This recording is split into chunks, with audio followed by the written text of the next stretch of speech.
Pain is processed in your brain. I'm sorry, it is in your head. All pain is in our head, and that's not a bad thing. I think in an attempt to try to destigmatize pain and kind of people's experience with it, we've moved a little bit too far into the, oh, it's purely medical, it's not in your head. But everything is in our head.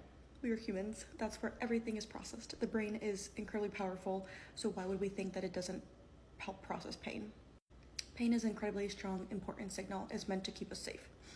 And so, of course, our brain is going to attach memories, pay attention to it. It's going to draw emotion into it because that's how we keep our body safe. And this is true for acute and for chronic pain. There's differences between the two, but basically, no matter what, your pain will be processed in the brain, and it will draw connections to past experiences. It will add emotion to it, all that stuff, which will impact how we process the pain, right?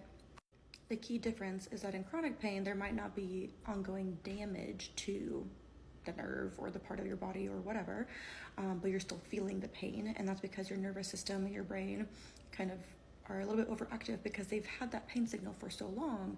It's really hard to just kind of shut that system down, right? And especially if we have a lot of negative emotions and a lot of attention tied to the pain, your brain is going to consider that an important piece of information, right? So it's not going to ignore the pain signals because you keep responding to it, right? You do something that keeps reinforcing that cycle.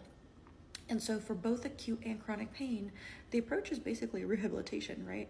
We do very similar strategies in behavioral health for both acute and for chronic pain. So for example, the inpatient rehab setting, right? We will help you very gradually learn how to move again after an orthopedic surgery, after a brain injury, after a spinal cord injury. And we do the same approach with chronic pain, where basically we are retraining your body to stop sending that pain signal, or at least for your brain to ignore it while it's being sent there. And eventually that will kind of turn down the amount of pain you're perceiving. All this to say, all pain is legitimate.